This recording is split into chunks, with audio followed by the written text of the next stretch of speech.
So we're out for a walk in the woods. You've seen us doing some tree tapping out here before, but I wanted to show you. Here I am. This is the old sugar shack.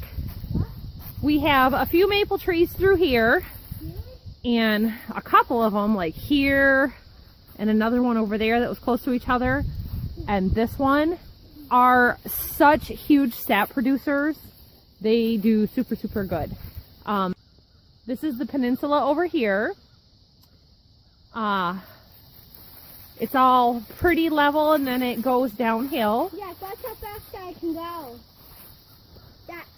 A lot of people have talked about birch syrup and walnut syrup. I won't tap the walnut trees because then you've got that tap. If you're selling it for wood or for veneers, then you lose that. We've got a lot of downhill, and if you are in a flat area, you can mount your sap lines high. But some of them, like this tree, it's right on the edge of the downhill. It's just easier to tap this one with a bucket than to run a line. There's several up here that are uphill, and to easily do those, areas of our field drain into this creek. This is on the west side of the woods, and where I was filming before, we were on the east side of the woods. Come on, guys! They're over that way, and it's a real shallow creek. There's not much to it. You can see the bottom of it. You can walk right through it right now. Come on, we're gonna walk up into the woods. So this area here has some maples, but not much. Most of them are immature, and we've walked through that several times when the weather was warmer. So basically what I'm doing is coming out to evaluate the situation for the weekend. And Dad is going to have to cut this. There was never a culvert here. They just dammed it up with rocks, and apparently at some point it has just washed out. There is no way I'm going to be able to get the tractor and trailer through here. He'll be able to get his big tractor through. Okay, hold her hand and help her across. Don't walk through that. Walk over here where it's not so bad, okay? Yep, just walk through. Trey just grabs a hold of her and carries her over. We're gonna walk on down here. Baby's in the front pack, hanging out. And a nice thing about our woods, I haven't found any yet. Somebody get Bethany by the hand before she falls in. Kids in water. Mushrooms in the spring. They get morel mushrooms growing all over Michigan, and I haven't found any yet.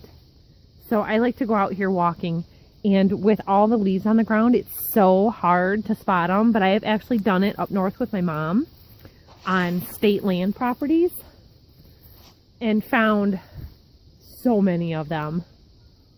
So when you find a good spot, you keep it secret and you go back every year. So here's another area. You can see there's kind of a deer trail going through here, and we haven't tractored through here very much. In fact, it has probably been 2 or 3 years. I was looking back on some old maple syrup video. So as you can see, this is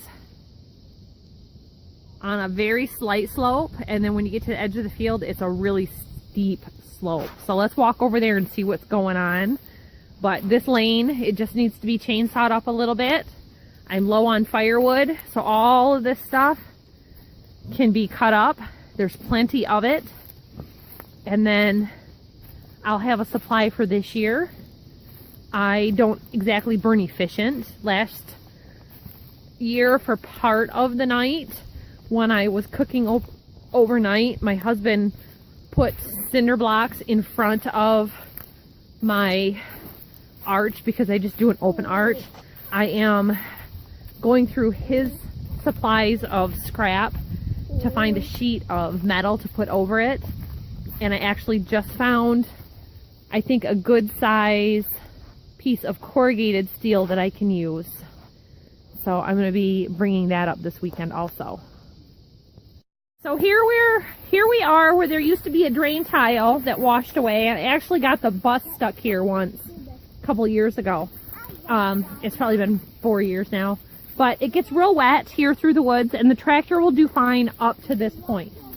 So I have to call the road commission and see if we can get a drain culvert for here and then fill this in, because it is too much, too wide, and too deep for a tractor.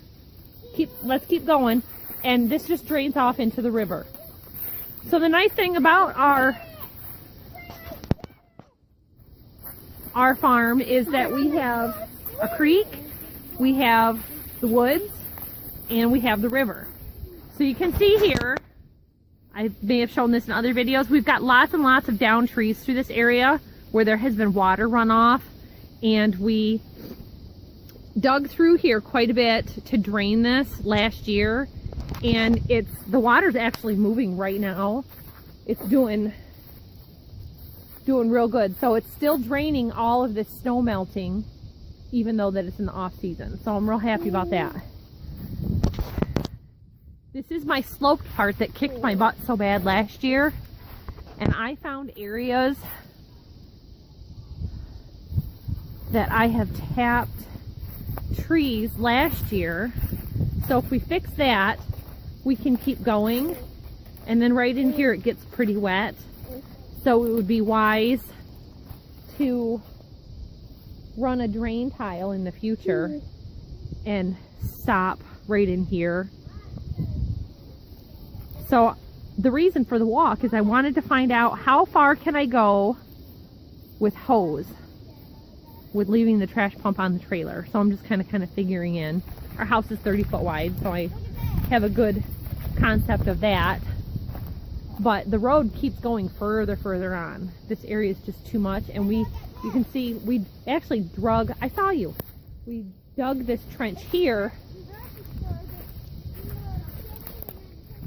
and he actually did it in a Y shape, it looks like, or else that was natural from the deer off to the woods that way. So we hand dug this with some shovels just a little bit last year over to there. So we're gonna stomp on off up this hill to head back. Baby's hands are getting a little cold. It's low and dark in the woods here, and I want to find a spot where I've been in the previous years. So there's a real big tree over there leaning sideways that would be a good amount for firewood, and I think we can get the trailer out to here. Oh, baby in the front pack, last time I weighed him, he was 16.5 pounds, and that's been a while. Oh, so carrying around his 16 to 18 pounds in this front pack, that's a lot of work. I see that. Oh. Yeah, and this is what I wanted to find out, because I should have put my paint spots. I should have put my paint spots facing downhill instead of uphill, but we were walking downhill. So this is an area that I have not tapped, that I want to tap, that has plenty of trees for running a line downhill. See, here's one right here. And a lot of work going up this hill, and I got a natural drain running through here. So now I know where we're at, because sometimes when you walk through these woods, it just all kind of starts seeming where you're at, what's going on. And I was just seeing this float in the breeze. There's a rope. I'm wondering, why is there a rope going up to the air? Because it's just a like shagbark tree, or maybe it's a cherry tree.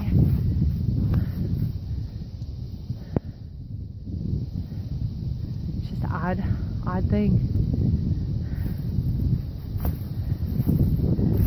So anyways, another little segment here for you for the for the woods. I'll give you a little shot of downhill, but this is where we were marking the trees earlier this year.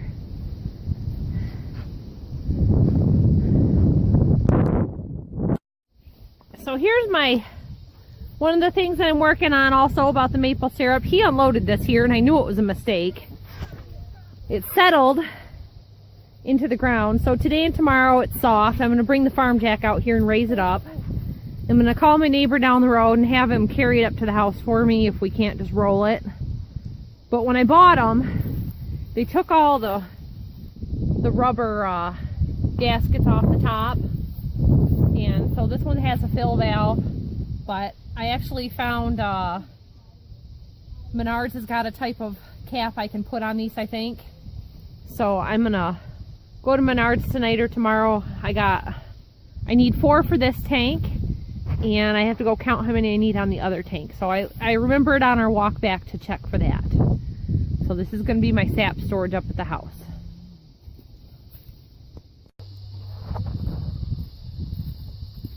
So today we are adding some fittings onto the stainless steel tank. This is a 0 milk bulk tank. 0 is the maker. And some of the things that I've learned that may help you out if you come across one of these. I am close to a dairy supply and was able to get this from a decommissioned dairy farm.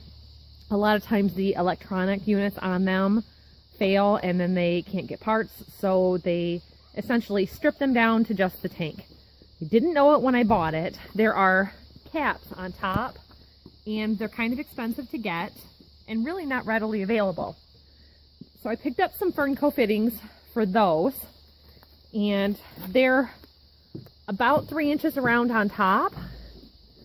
So I picked up these Fernco caps. This is a PVC flexible cap, and these were, I think, $2.89 at Menards.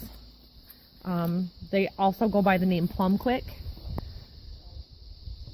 And then this one, I got a 1.5, and it's a little snug, but a 2-inch was too big. So I'm just going to work this on here to keep the rain and liquid out. And you can also run a hose into it with a type of cap if you wanted to go with the 2-inch.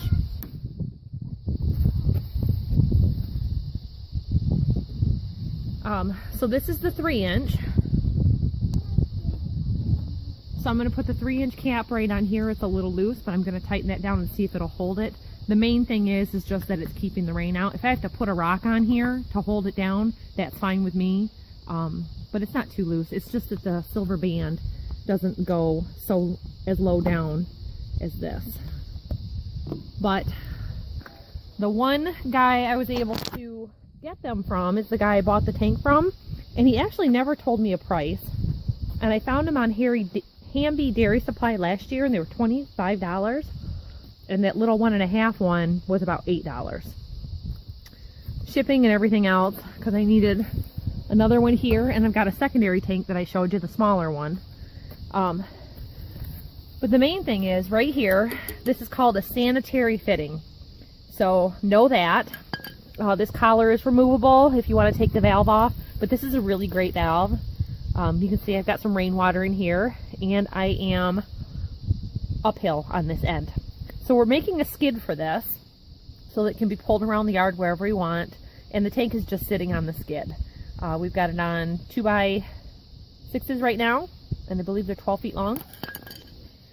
So to get a sanitary fitting for this costs a lot of money, and these parts are big money. A couple $100 a piece. So the fact that it has it and it's good is really great. I really should have had that left open in the off season with having it uncapped. So I'm going to leave that open for now. But this is a Fernco fitting also, and here I've got a 2-inch by 1.5-inch reducer coupling on it, and then I've got a couple of PVC fittings in there, an adapter sitting in there with another one, down to a 1-inch barbed hose fitting. So I can just put this on here. We took it off for the summer because the kids kept bumping it every time they walked by here. And I have a second one of these all set up for the other tank. And I think I'm going to put one of these out in the woods But it was just a deal where I could get both tanks. I really only need the one right now. This one's massive. So I forget the gallon-wise amount that I have. So this is just what I got kind of going on here today. Ooh! We had a warm-up for a couple days, and it kind of gets you the bug to get a little bit of work done. And it's a little cooler today, but it's sunny and there's no wind. So I'm going to climb up there and get those fittings on there. So when you get into maple syruping very large scale, like my dairy tanks, you need tanks for storage, you need barrels for finished sap, and some of the things. George is just so cute, I just can't stop looking at him. Say hi, Georgie. Hi, baby. Do you see you? He sees himself in his, yes, in the viewfinder. So things like a pump to run out in the woods and a mechanical releaser and monitors, it just all really gets expensive. And without getting like a business loan or a small business loan, it's just very hard to get into it to that scale. You have to ease into it. And even just buying one piece of equipment like that for $1,000 or $2,000 is huge for us. And, you know, we try to buy things new for things like this because you don't really want to buy somebody else's problem. It's like buying a used car. And so these are the things that we're looking into, and I wanted you to kind of have an idea where the money would go before you said, hey, you know, what is she going to do with this money? For Murdoch, who seems to do really well in his farming, he does great at the maple syrup, he does great at the honey. We want our kids to know that they don't have to leave. They don't have to go off to college. They can stay on their farm. The family farms all across America have diminished because the next generation went off to college and sent their kids off to college, and farmland is being depleted every day. Acres and acres are being divided into subdivisions. The maple syruping and the farming is something we always have been able to do together. So I want to grow this. I want to have it fun for the kids, and I want to keep filming for YouTube for you. It's all a learning process, and we have decided that I learned a lot last year with the maple syruping on the hill about maple tubing, and for a year I've been learning and studying everything I could about that.